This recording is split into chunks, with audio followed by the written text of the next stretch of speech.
Greetings friends and welcome back to the channel. Today we are definitely going to start on repairs for the greenhouse. I now have all the supplies available and you're going to get 2 videos worth of this content, so buckle up. We'll have a video for you today and a video for you next Saturday, and we're just basically going to go about repairing the walls first, and then we'll get to the actual roofing, and hopefully by the time we're done with all of that we'll have a replenished greenhouse ready for a brand new planter system that we're going to be building in just a few weeks as well. So stick around and buckle up.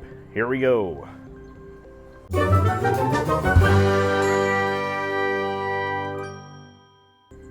Just to quickly refresh everybody's memory, this is what happened to our beloved greenhouse during a massive storm.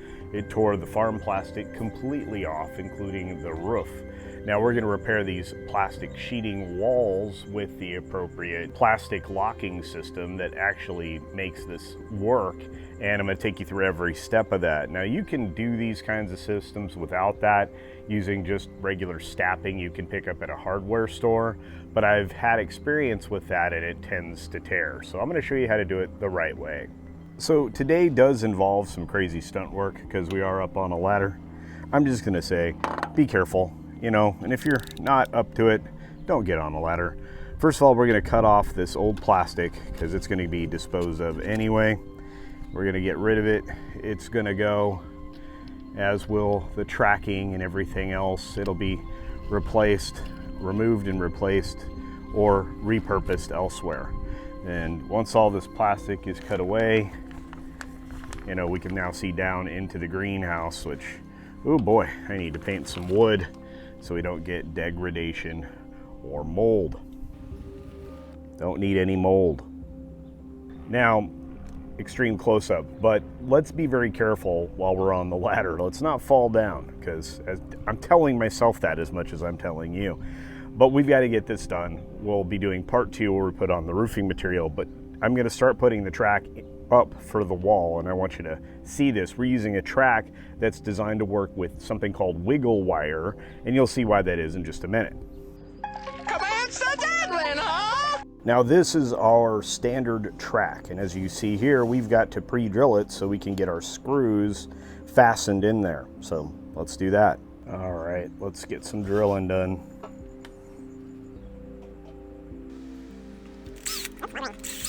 Now I do use self-tapping screws, so why am I pre-drilling? Well, on these first few spots, I kind of want them to go in easily. So a couple of pre-drilled holes, very helpful. Also, it's just easier. In case you're curious, it is over 100 degrees out here right now. So it's sweaty weather. Now, unfortunately, because the camera overheated, we are currently showing you the results of putting up the channel for the wiggle wire.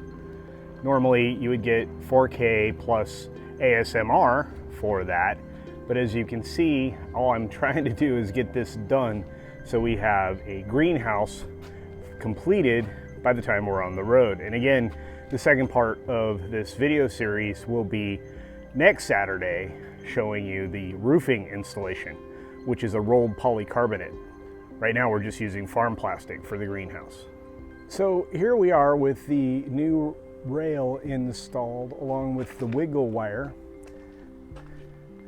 So the repair of the wall has been done up to this point right here, and we'll film some wiggle wire installation, and then we're going to call it a day, because for the next video we're going to do the roof with the new rolled polycarbonate that I got from Amazon that actually wasn't too terribly expensive. And of course at this point we have had the audio shut down because it just got too hot outside for the wireless lapel mics to operate. Very strange. We also have here what I'm showing you and talking about is the wiggle wire installation that has just been completed for the entire section of the wall. So now the wall is very taut, it will be weather resistant, and it'll give us another year, as I'm going to say later in the video, out of out in the weather and in the elements. I'm kind of excited about this. And as you see here, I am trying to show you multiple angles of this particular rail and how the wiggle wire actually works. In fact, and if you see off to the right there, that little white piece of wire, it undulates up and down, and you just kind of work it into the track, and it's very springy. And this is something that is used across the globe to secure farm plastic to hoop houses that you can actually build and purchase for yourself if you so choose. So here I am up on the ladder doing some more stunt work for you. And as you can see here, we're going to be working this wire into this channel. Unfortunately, this shot was not great. Lots going on, of course, to try to make each of these shots work. Managed to cut my hand up pretty good during the course of this video, but that seems kind of normal. Gloves are not helpful in this situation, but a pair of pliers are. A pair of pliers will help you install when you get to the end of every section of wiggle wire. The last probably 2 to 4 inches is difficult, so having a pair of pliers to grab the end with to work it into place is a boon. You should probably have that.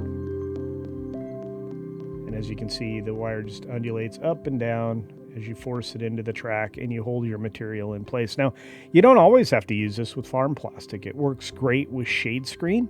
If you just need a screen house area for your plants, if you're in a nice climate and you just need to give your plants a little bit of shade and a little bit of wind protection, this is another way to do it. As you can see, I'm snapping that into the bottom part of the track. It's not without effort. I'm shaky up there. Of course, I'm on a ladder too, which isn't the best in the world.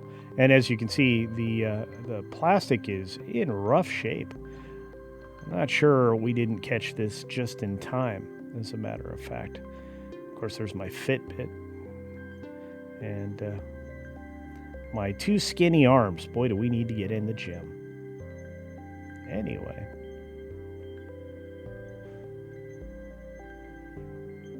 Bringing that right into place. The farther you get down the track, the less springy, or the more springy it becomes, the more resistant it is to bending because it's already in place, stressed into place all the way down. And of course, I pre-cut the end here so that it would fit into this last little bit of track. And there it is, all completed. So nice, proud moment for us here at the channel. And next up is going to be the roof, like I say, in just a couple minutes. So stick around. And there we have it, a brand new wall, which we absolutely needed for the greenhouse. This will protect it from wind. It'll filter some of the sunlight, and it will give us maybe another year of use before we go to a rolled polycarbonate for these walls as well. Looking forward to showing you the roofing in the next episode, but we need to go inside because it's getting hot. Well, isn't this bed going absolutely crazy? Looks like we've hit the infinite peppers glitch. Holy cow. And there we have wall repair. Thank goodness. We don't have to worry too much about the wind. And then once we get the roof up with episode 15, I think you guys are going to be happy with what you see. We've also got a coming project, which I talked about before.